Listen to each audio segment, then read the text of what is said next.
Good morning, guys. Great to have Gavin with us again today. The last of this series, unfortunately, but remember, it does start again September the 24th. Put it in your diaries.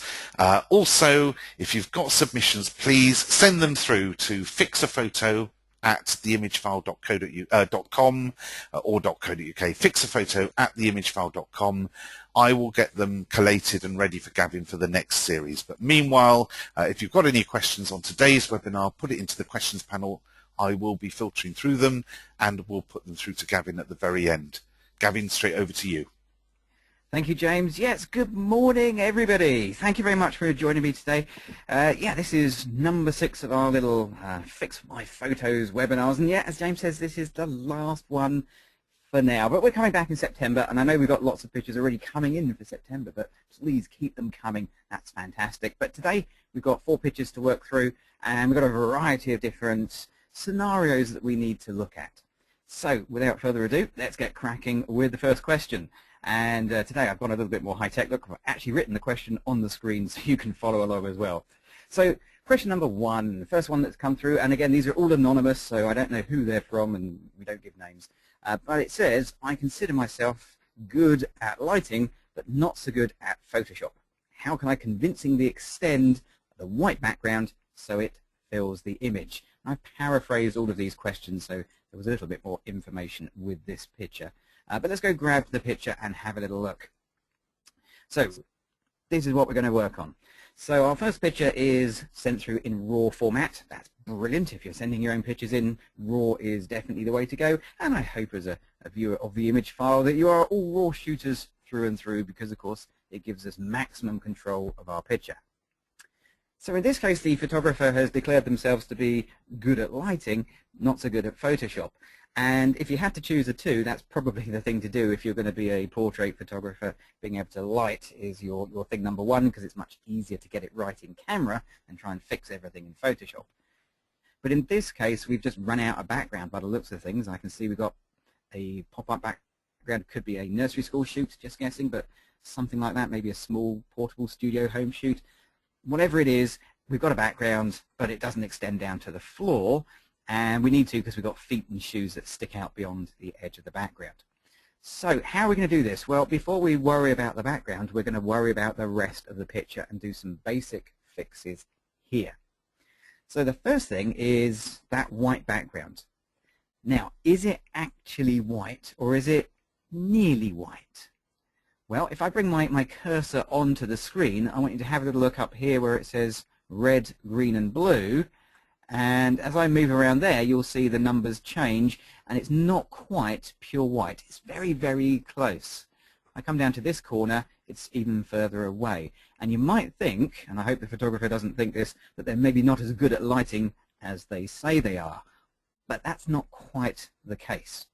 You see, what happened in Photoshop CS6 and onwards, so Photoshop CS6 and CC, Elements 11 and Elements 12, Lightroom 4 and Lightroom 5, is Adobe changed the way RAW gets a pre-process, if you like. The way RAW is interpreted inside of those bits of software is different. So on older versions, I swear this would be pure white, and I reckon the photographer would be quite happy. But on new versions of RAW, if you shoot with a white background, you have to actually increase the whites so they go white. Let me just turn on the clipping warning so we can see, and if I bring it back down to the as shot position, you see there is no highlights on there at all, saying there's no clipped whites anywhere. But as I bring up my white slider just a little bit, then it starts to go white. And I'm going to keep going until that whole background goes a nice red color, which should indicate that we have pure white. And if I just mouse over the top, yep, you can see everything is 255 right the way across. That says that is pure white. So photographer, don't worry, you are good at lighting because I've only had to put this up to about 30. On my pictures, when I do a white background in my little studio, I often have to go up to about 50 on the white slider before I get the whites in the RAW file to match what I thought I saw on the back of the camera. So that's that's just one of those little side effects. That's progress for you. Anyway, what do we do next? So we've got that pure white. We'll make a few other changes before we go and extend it. Next thing we might want to do is maybe just change the black point slightly, so there's a nice sort of black in here somewhere. We're going to touch the clarity a little bit, but we're not going to go in the way... 5 minutes 12 seconds. 5 minutes 12 seconds. I think the win. Well, I'll sort out the winner for the end, but 5 minutes 12 seconds. That's almost a record. Do we well have done. it as positive clarity though, Absolutely. or negative? Well, the word clarity. That's enough. Oh, because we're actually going to go into negative clarity, Oh which goodness! is effectively opposite. Yes. Yeah, we're going to go down. We're going to smooth out the skin tone slightly. I know I like to go positive, but in this case, in portraits, I'll normally just dial in a little bit of negative clarity just to smooth skin down slightly, give it a nice sort of glow. Other than that, maybe a tweak in vibrance, and we're done. So we're going to open up the image from RAW, and we'll move it back into Photoshop or Elements, and now we're going to extend that white background. Now, why did I go to all of that trouble getting that white really, really white? Well, very simple, because I'm going to get a paintbrush. I'll make sure my paintbrush really is white, and let's just double check. Yes, it is. And then I'm going to paint over these areas with a white paintbrush, nice hard-edged brush. And we'll go reasonably close to the feet and reasonably close to the blanket on that side, and we'll fill the rest in a bit more carefully. But for now, that should just give me a nice white background without some of that mess that we saw before. Okay, so things are looking better. We now have a bit cleaner background, but we still need to do an area around the feet. I'll zoom in a little bit here, because now I'm going to make a selection. And I'm going to use my quick selection tool just to make a rough but fairly accurate selection, which is one of the nice features of this tool. It's gone a bit far there, not a problem. Hold the Alt key or the Option key, and you'll see the plus in the middle changes to a minus, and that tells me I'm now going to subtract from that selection. And we'll go as neat as we can, something like that. Okay, yeah, we're going out a few bits in. And this is where just a moment or two taken here will give you better results, but that looks fine. Having done that, we're going to scoot over to the other side and do exactly the same here. We'll just go ahead and select this area, a blanket. And again, it's jumped across the edges, but that's fine, not going to worry. Hold the Alt key or the Option key and just remove those areas like so. Okay, so that's given me a nice little selection all the way around the outside of the blanket, and we need to just do a little bit of work to tidy that up, because although that looks fairly good, it's actually really rough. I'm going to click on the Refine Edge button, and that brings me into Refine Edge here, and that allows me just to fine-tune the look of that selection. Now if you look at it, it's a little bit edgy, it's not particularly smooth. That's where edge detection comes in. I'm going to increase the edge detection radius, and as I do, you'll see it just change a little bit, and it just adds a nice kind of fluffy edge to the picture. And the more I go, the more it looks around the picture, and the neater that becomes. Okay, let's go check the other side. Always best to double check. And that's pretty good. So that's given a nice edge all the way around. I'm happy with that. I can click OK. Oh, before I do, I'm making sure I'm outputting to a selection only, because that's what I wanted to do. I just wanted to affect the selection. So let's fit that back onto the screen, and we can see what we've done. We've made a couple of little selections down in these areas here. Now at this point, what I want to do is start painting and just paint away those edges. But if I get a paintbrush and I start painting, then the wrong things happen. So I've effectively protected the white background, and I can only paint inside the selection. And that's an easy trick and an easy mistake to fall into. Don't panic if that happens. Just go to Select, Inverse, and now I can go the other way, paint around those edges, and we have a lovely neat finish even around the toes and the fluffy towel. Select and deselect, and there you go. Your white background has been extended. We no longer see the clutter in the background, and we have that perfect white background that you were after in your photography to match your excellent lighting. And I have to say, it was lit very, very well.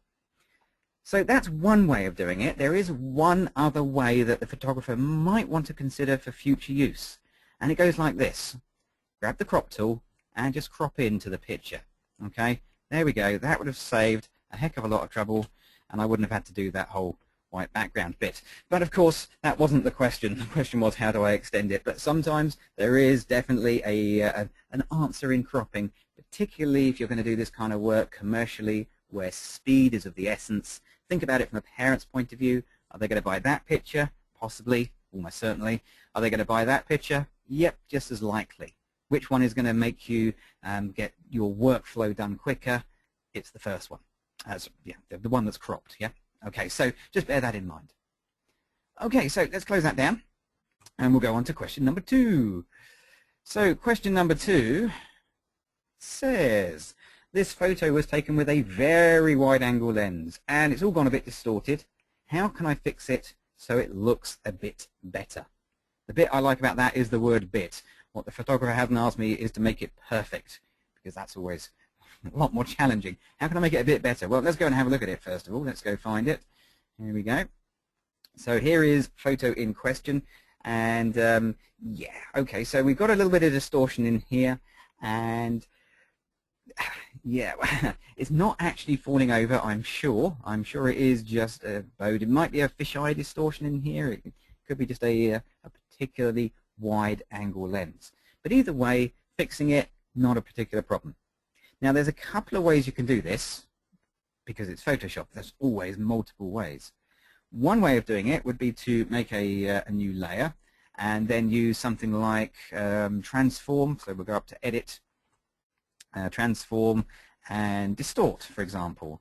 And we could just pull out the sides just to straighten everything up. So I mean, that works reasonably well and is a very quick way of fixing things, but we still have that bowing on the walkway there. I suppose it might actually be bowed. I hadn't really considered that.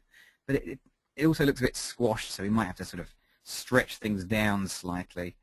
So that's one way of doing things. And that's the way I always used to do things until relatively recently inside of Photoshop CC, I think this came along. It may have been CS6. I lose track of when things turned up. But before I do anything, I'm actually going to deal with these little kind of highlighty spots here. So let's get the spot healing brush. We'll get a nice big brush and we'll just paint over that little bit of lens flare there. And there's a couple of little spots and dots here that we could deal with too. Looks like we've got a very long exposure here. So if you caught my last webinar for the image file where I gave you my 4 tips for getting beautiful pictures with your high neutral density filters, your really dark neutral density filters, then this would be a perfect example of when to use that advice. Okay, so once I'm kind of happy with that, that'll do. To use the newer tools, I'm going to go up to Filter and Adaptive Wide Angle. So this is one of the newer features that's arrived in Photoshop, and it does a few things. First of all, it'll try and do things automatically by reading the information about the picture and trying to guess what you actually wanted to do by applying a correction. Sometimes your correction will be the fisheye correction or the panoramic correction. In this case, it's just gone with auto because it can't figure things out, and it's leaving me to do some work. And that's fine. I'd rather do it myself anyway. What we need to do with this tool is tell it what things are straight, what things are upright, and what is a sort of a box shape. And we've got a box shape down here. So let's start with that. There's only a couple of tools to play with. It's quite straightforward. There is the polygon constraint tool and the constraint tool. Let's start with the polygon one, because that's the one that allows us to draw around things that should be square or rectangular. And we'll start with this lifeboat house here by just drawing around the outside like this and back to the beginning. And you just basically draw a rectangle. And you can see it just helped to remove some of the distortion. But it's still leaning over. So there's a little trick you have to do with this tool, and it involves telling it that some things should be upright and vertical. In this case, it should be the line on the right and the line on the left. I mean, we know that. Photoshop doesn't. That's the difference between us and computers. It's obvious to us. But it's not obvious to a computer, and to get it to be obvious, we have to hold the Shift key and then bring your cursor over to that line, and this is the bit that's a bit bizarre. Bizarrely, it changes to an eyedropper tool. I don't know why. Maybe they ran out of icons and they thought an eyedropper, that'll do. But what I do know is when you click on that line, it changes color to a purple and it makes things more upright. We'll do the same with the back one. Hold the Shift key and that should just help too. Okay, we'll repeat that for the front of the building because that is also a sort of rectangular shape. And you just draw across, back to the beginning, hold the shift key and just say, yep, that needs to be an upright, and that needs to be an upright too. Okay, so we now have our building nice and upright, and already that's looking better, but we can also specify a few uprights and horizontals ourselves using the constraint tool. So for example, this beam here, that should be nice and upright. So I'm going to drag down, but as I'm dragging, I'm going to press the shift key. And that again changes this to a purple line. Purples mean vertical. Okay, and we'll just go and do these vertical structures like so, and like down here, and so on. Okay, so that kind of gives me a nice set of verticals there, and that just leaves the horizon and this walkway to straighten up, and we straighten those up by doing the same but without holding shift. We can say the horizon line, yeah, that goes there.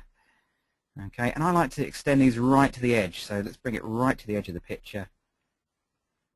And we'll go right to the edge of the picture. I'll hold shift so it follows the same line, doesn't go off path. And that just helps to flatten that horizon down. And we'll do the same with the walkway across the top. And we'll just go across, edge to edge, following something that should be a nice straight line. Yep, hold shift. There we go. Let's see if we can actually get this to go right to the end. Close enough. There we go. Okay. Perfect. When I click on the OK button, that will apply the change, and that will apply the adaptive wide angle. Now, doing it takes a little bit longer than using the old transform method, but the end result is a lot more accurate. And if you're doing a landscape shot like that, accurate is probably where you want to be. So that's what we've got, and that is my fixed upright shot.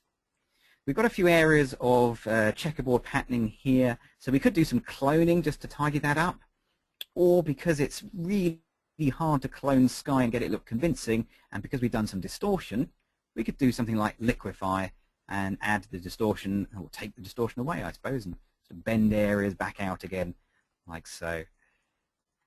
Move the rocks back down, and obviously we'd do it more gently and more accurately, but for speed, because we're on a webinar, that'll do just fine. Not going to do the metal work because that will look like bent metal, which isn't a really good thing. That's where the cropping tool comes in. There you go. Nice uprights, and our correction of distortion is done. Right, we'll come out of that, and we'll go in and do question number 3. Question number 3. Ah, yes.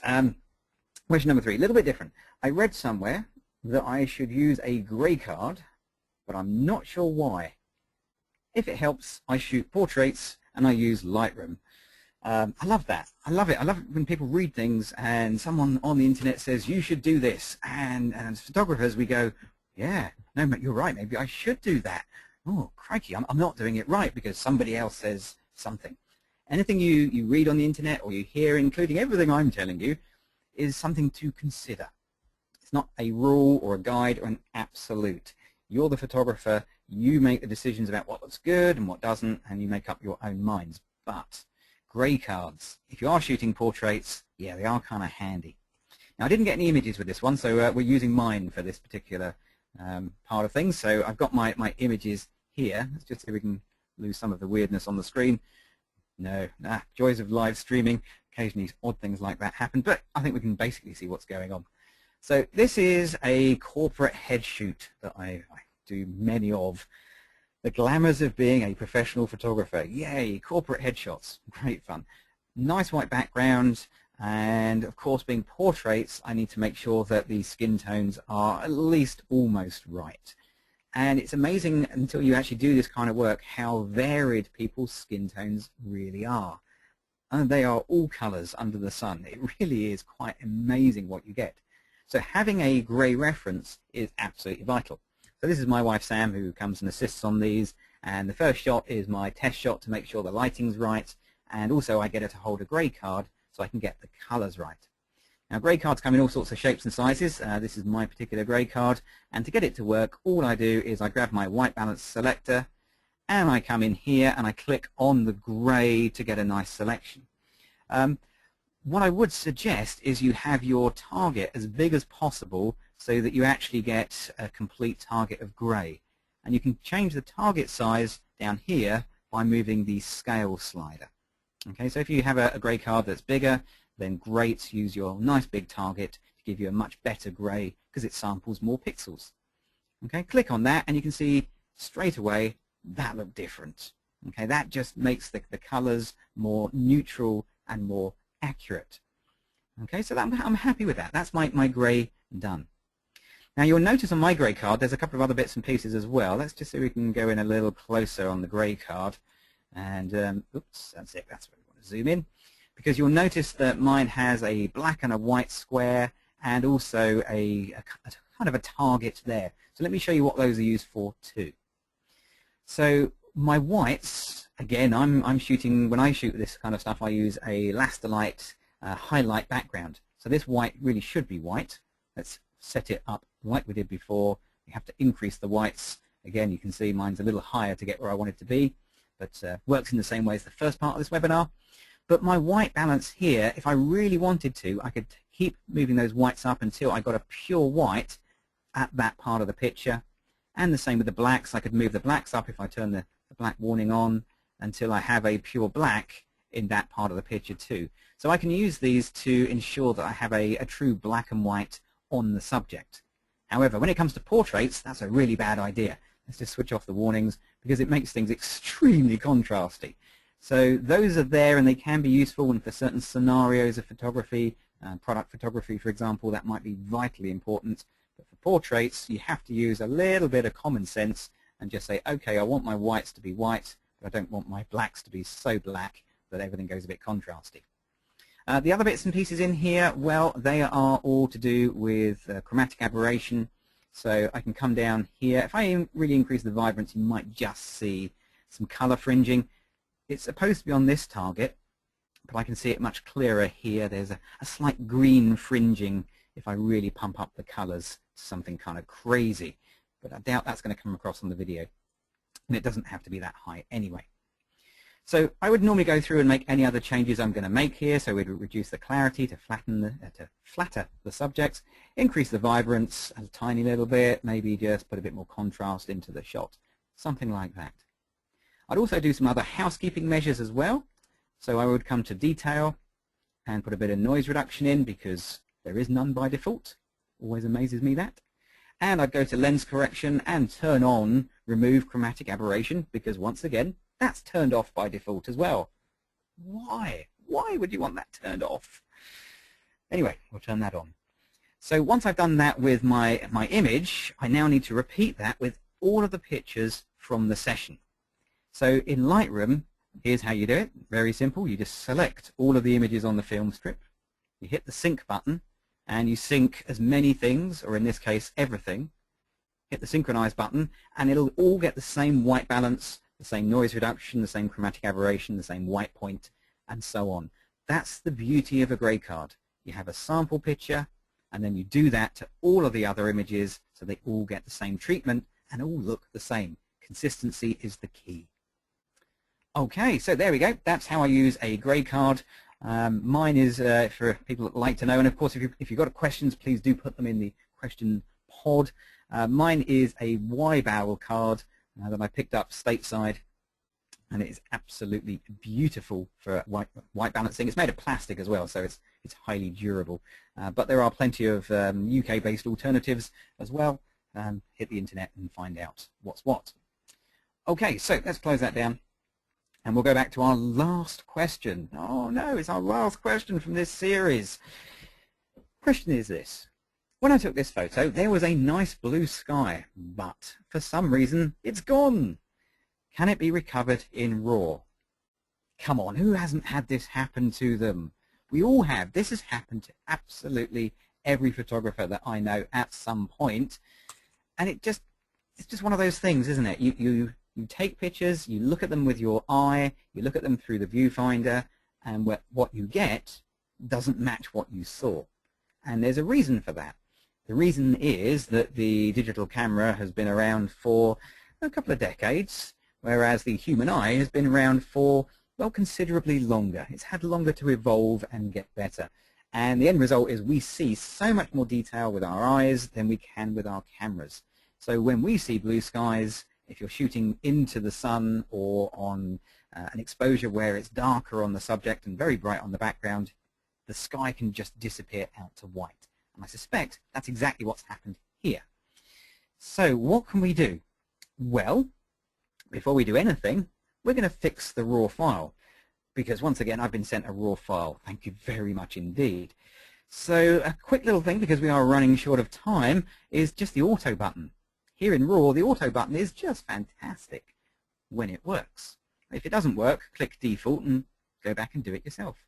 I reckon a little bit more exposure and maybe a little bit more whites could be good, just to try and lighten it up. I'm ignoring the background and I'm focusing on the flowers. So we want a bit more color in there for sure. And of course, a little bit more clarity. Okay, and this time we're going to go into the positive realm of clarity, like so. Okay, so happy with that. We're going to click on the Open Image button. We'll leave RAW behind, and we'll come into Photoshop. So, how do you think I'm going to do this? How am I going to put a blue sky on this picture? Now, if you think I'm going to make a selection and paste it in, you've got another thing coming, because come on, look, I've got less than 5 minutes to do this. How long would it take me to do a selection? I mean, I could do it, but we've got all this beautiful defocused area, or blurry as I like to call it, in the background, and that's hard to select, really difficult. And then if you go and add a blue in, it's not going to look good. Besides, the blue has to come through the color of the flowers. It has to be part and parcel of the image. So making a selection, bad idea. But if you've got a lovely white sky, and I just said the word lovely and white sky, I know, but when you have a white sky that's lovely like this, you've got a secret trick up your sleeve that I haven't shown on the internet for I can't remember how long. This is a little gem from the past. Let's go to Image, let's go to Adjustments, and Selective Color. Now, come on, hands up, how many of you have used selective color today? Just me, I suspect. Can't see you, honestly. But selective color is one of those filters or effects that goes back to pretty much the beginning of time for Photoshop, literally right back to the very, very early days of Photoshop. And as a result, it looks really antiquated with no previews, no idea of what's going to happen, but it is remarkably good at adding fake blue skies to shots like this. Here's how you do it. First of all, on the colors, you need to choose what colors you're going to affect. So you're going to affect any of the colors in here. For example, if I chose magentas, I could change the magentas in this picture by tweaking the sliders around, and you can see how I'm changing things about. So we want to make sure that we're changing our sky color, which is currently white. So we'll just select the whites. Then we need to change it from relative to absolute, because we absolutely want to change it. That's how I used to remember it. Okay, so we absolutely want to change things. Choose the absolute option, choose the whites, and then when you move the cyan around, you'll get a blue. If you go the other way, you get a kind of nothing. So we put a little bit of cyan in there and a little bit of yellow in there as well. And you'll see it affects all of the whites in the picture, but also the tones coming through the flowers, because that's what would happen if there was a real blue sky up there. You can change the blacks to make them sort of darker and brighter as well, and you know, you can just tweak this. There's no rights and there's no wrongs, because the color of sky changes all the time. Okay, now before I do that, now I forgot something really important. That's to make a copy layer. So I'll just very quickly. Did I mention this is live? Okay, we'll just go in there and do that. There we go, something like so, and hit the OK button. So that gives me a blue sky, and I've got my original below. And the reason I wanted my original, because to make this look more convincing, particularly if it's on a landscape where you've got a nice big field of view, simply put a layer mask on there, grab yourself the gradient, I almost forgot the name of the damn thing, the gradient tool, and simply drag a little mask on, saying, yeah, okay, we're going to mask away part of the image like so, and that gives you that nice graduated feeling from lighter to white. And that kind of works quite well. That just adds a bit more realism to the shot. That's what I used to do, but we're using Photoshop CC here, and it would be a shame not to use all of the tools. So let's get rid of that, and we'll take this image back into RAW. Older versions of Photoshop, you would do this, but you would save it first, then go to File, Open As, and you would open it as a RAW file or use Bridge. New versions of Photoshop, I just go to Filter and choose Camera Raw Filter. I love that. It's just so straightforward. Because what I want to do is I want to put a little bit of vignetting around the edge. And the best vignetting in Photoshop is the one that's under Effects, Post-Crop Vignetting, because it darkens the color rather than just adding gray. Okay, so we can put a little bit of post-crop vignetting in there, like so. Okay, we can go back to the basic panel, and maybe we'll just make the whites a little bit brighter, just like that. Okay, and maybe should we give it a nice softness? Yeah, why not? Let's give this a bit of negative cloud. I was going to go positive, but I'm feeling maybe I want that nice ethereal glow on this image. Don't know why, just because it's fun. Okay, the blues are perhaps a little bit too bluey, so I'll go to the HSL stroke grayscale, find the saturation for the blues, and we'll just pull them down just so there's a nice hint of color in there without it being too overpowering. Hit the OK button, and there we go. There is our blue sky image on a picture that feels really summery, really nice. Let's go back to what we got. That's what we got out of the camera with a bit of raw adjustment. And there is our blue skied image, which is probably not what you saw when you pressed the button, photographer, but hopefully that at least gives you a feeling for a shot that just feels that little bit more summery and has a blue sky that should feel, well, to me, a lot more attractive as a picture. Well, there we go. That is the last one from this little series of Fix My Photos, and hopefully you found this series useful. For the photographers that sent in their pictures, honestly, I can't thank you enough. Really couldn't do these without you sending in the images. To the Imagefile, I'd like to thank them enormously for allowing me to come and take up half an hour of their time and for giving me the platform to do it. I've really enjoyed doing these, and I'm looking forward to doing them again after the summer break. But if there are any questions, I will happily answer them. When you said it was the last question, I chuckled. Here's a couple of questions for you. First of all, thank you very much. I'm getting lots of things coming through on the panel here. Thank you, Gavin. I've enjoyed the seminars. Hope you'll be back soon. Well, we know that Gavin will be back in September, so please keep an eye on the announcements on that. Enjoy a great break, Gavin, coming through. Have a great summer. And now let me just pop through these questions. First of all, the more I watch, this is a chance for you to have a plug here, Gavin. The more I watch, the less I feel I know. Do you offer training courses specifically on this type of thing? We offer a varying array of training courses. Go to my website. Yes, thank you for the plug, James. Go to my website. www.gavtrain.com, and there's information about the workshops that we run on there. We run group workshops, and occasionally we do one-to-ones as well, depending on availability and time. But all the information, head over to gavtrain.com and read up. Yeah, please. Perfect. So gavtrain.com, go there and you'll be able to find out all about the courses.